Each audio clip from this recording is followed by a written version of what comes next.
When the elderly black man arrived at the wedding, the groom's family mistook him for the gardener, but by the end of the night, they would learn the estate belonged to him. As we dive into this story, don't forget to like, subscribe, and tell us where you're watching from in the comments. The afternoon sun draped the estate in a golden glow, turning every petal and pane of glass into something enchanted. Lavender and ivory roses bloomed in perfect symmetry along the winding cobblestone paths. Crystal chandeliers hung from massive oak branches, catching the breeze like wind chimes. Waiters in white gloves balanced trays of champagne, and a harpist plucked soft melodies beneath a floral arch. It was the kind of wedding you saw in magazines, all curated splendor and whispering wealth. To the Covington family, it was the perfect venue. "It's charming, I suppose," Evelyn Covington said, adjusting the pearl brooch on her designer shawl. She scanned the grounds with a thin smile. "Though I expected something a bit more polished. Still, not bad for a rental." Her husband, Richard, let out a low hum of agreement. "Could use a new fountain. I might look into the ownership later, perhaps make an offer." Their son, Grant Covington, stood beside them, tugging slightly at the collar of his tailored suit. He was the groom, after all, and today was his wedding. But while his parents inspected the property like real estate agents, his eyes kept scanning the crowd, looking for one face in particular. Meanwhile, Evelyn turned to the event coordinator and whispered, "Be sure the groundskeepers don't wander near the guests during cocktail hour. We want clean photos. No distractions." Across the gardens, an elderly man knelt beside a flowerbed near the base of the gazebo. His hands were clasped behind his back, his movements slow and thoughtful. He was adjusting a rose that had slouched from its trellis. His linen shirt was neatly pressed, his loafers shined but simple. A straw had shielded his silver-streaked head from the sun. To the Covingtons, he barely registered. "Shouldn't someone move him along?" Evelyn muttered. "People will assume this is some kind of community garden." The man stood slowly, brushing off his slacks, and turned. His face was lined with the kind of peace earned only through years of hardship and wisdom. His name was Isaiah Duval. A young server approached, flustered and near tears. One of the drink trays had collapsed, and glasses had shattered across the flagstone path. Without hesitation, Isaiah stooped down to help her. He steadied her shaking hands, offered a quiet word of comfort, and began picking up shards with her carefully. From the main terrace, Evelyn watched disapprovingly. "Honestly, where is the rest of the staff?" But then, across the garden, a soft voice called out, "Grandpa." Naomi Duval, the bride, swept toward him in her bridal robe and slippers, her face lighting up the instant she saw him. Her curls bounced as she rushed forward, throwing her arms around Isaiah's shoulders. He smiled and held her close, his weathered hands trembling just slightly as they rested on her back. "You look just like your mother on her wedding day," he said. "And you look just like you, exactly who I needed today." They shared a quiet moment. He kissed her forehead and smiled, eyes crinkling. From a few feet away, Richard leaned toward Evelyn. "Her grandfather, is he?" I thought he was the gardener." Evelyn gave a sharp laugh under her breath. "Must have been a distant uncle or something. Certainly doesn't look like family money." As Naomi walked with Isaiah toward the side garden, Grant finally spotted them. Relief washed over his face. "Excuse me," he murmured to his parents. But Evelyn stopped him. "Darling, let the staff finish. You can greet the guests after they've tied it up." Grant frowned. "That's Naomi's grandfather." There was a pause. Evelyn blinked, then adjusted her clutch. "Oh, well. We'll say hello later, then. I'm sure he's nice." Isaiah, now seated on a bench beneath a canopy of wisteria, watched as servers buzzed around, placing centerpieces and lighting candles. He didn't mind the whispers or the looks. He never had. He had been through worse. His world was right in front of him. Naomi's joy, her laughter, her hand resting in his. That was enough.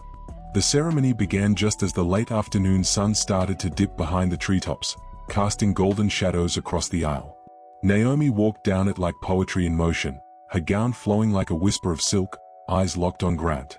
The guests rose, oohing and sighing, camera flashes capturing the moment for posterity.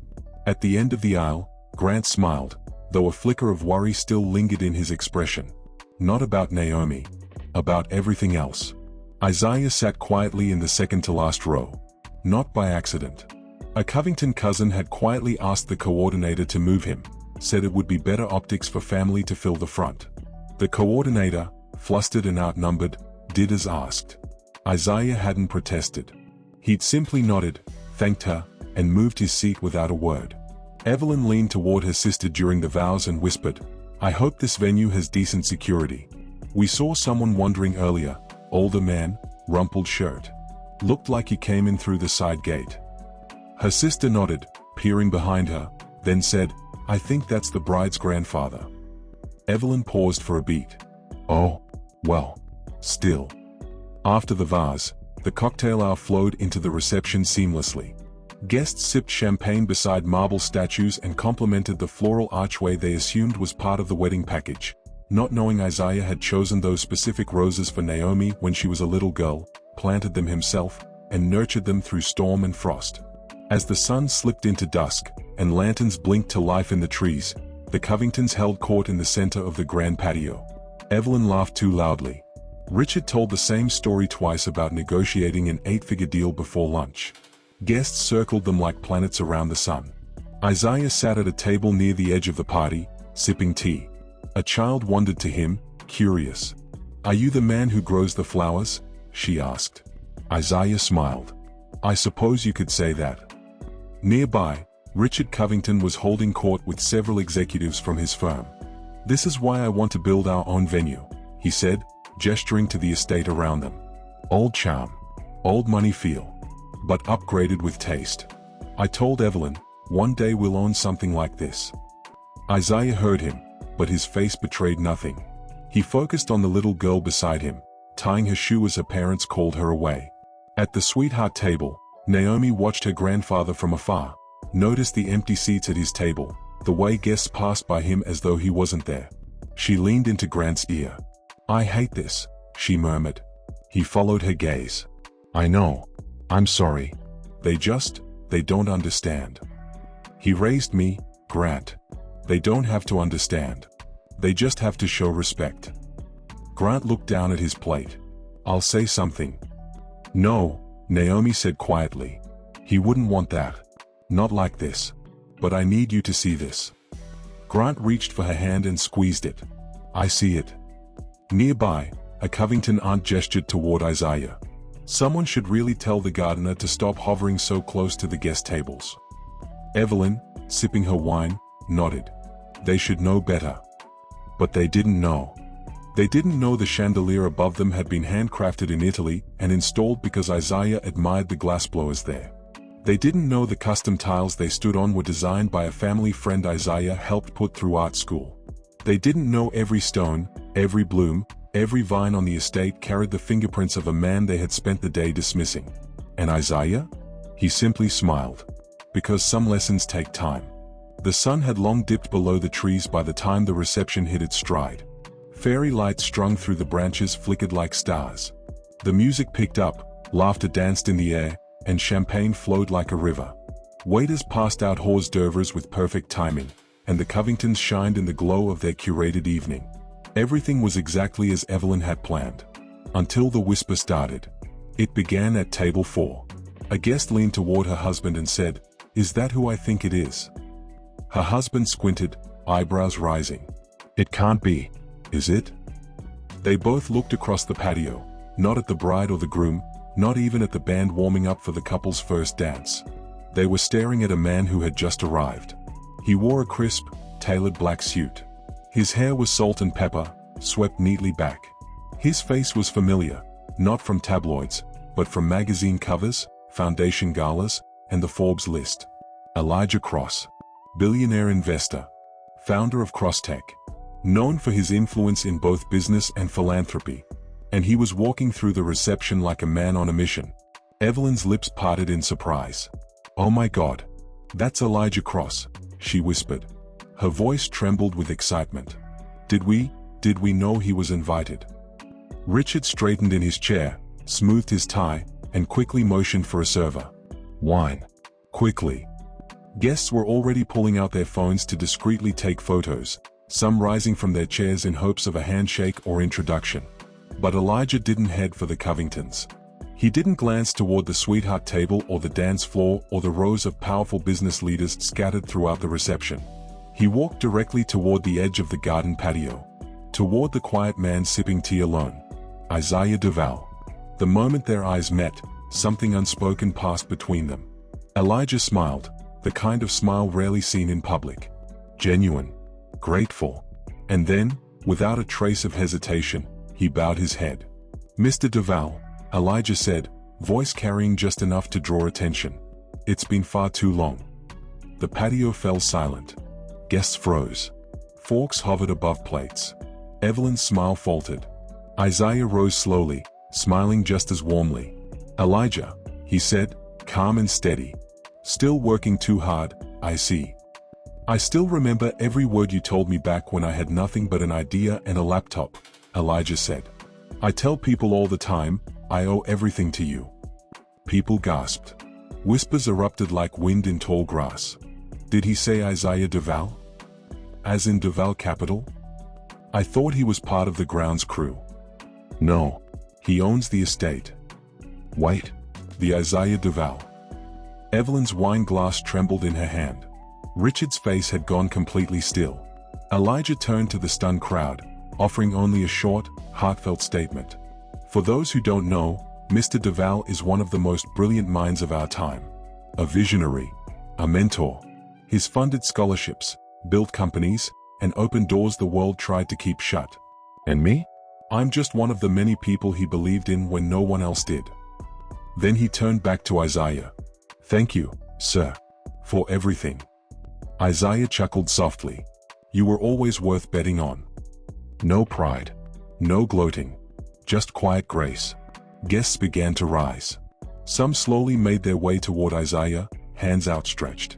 Not out of obligation, but awe. And across the garden, at the sweetheart table, Naomi's eyes welled with tears. She looked at her grandfather, the man who had once walked miles to put food on the table, who had planted every seed on that estate with his own hands, who had never once needed to raise his voice to command a room. Now, the room had come to him. And the Covingtons? They sat in silence, finally seeing clearly what they had missed all along. The music resumed, but it played under a hush that hung in the air like morning fog.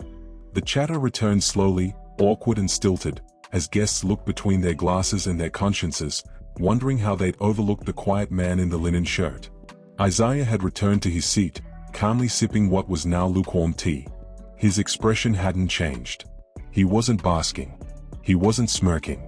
He wasn't even particularly interested in the ripple he had caused. That had never been the goal. The goal was Naomi's happiness. And in that, he was already fulfilled.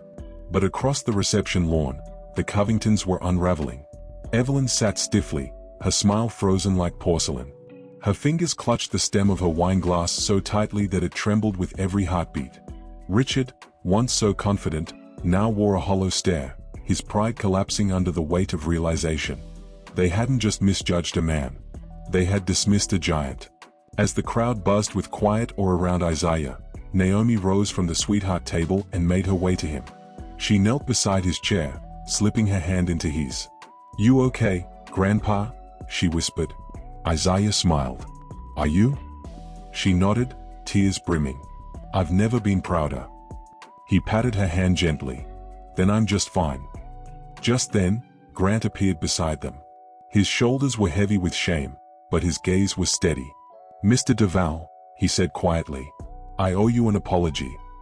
Isaiah looked up at him, not with judgment, but with the quiet patience of someone who'd heard every kind of apology in his life. "I should have said something," Grant continued. "I saw it happening.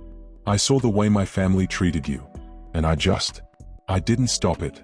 I thought staying quiet would keep the peace." Isaiah didn't speak right away. He let the moment breathe. Then he said, "Silence is easy, but it rarely brings peace." Grant swallowed hard. "You're right.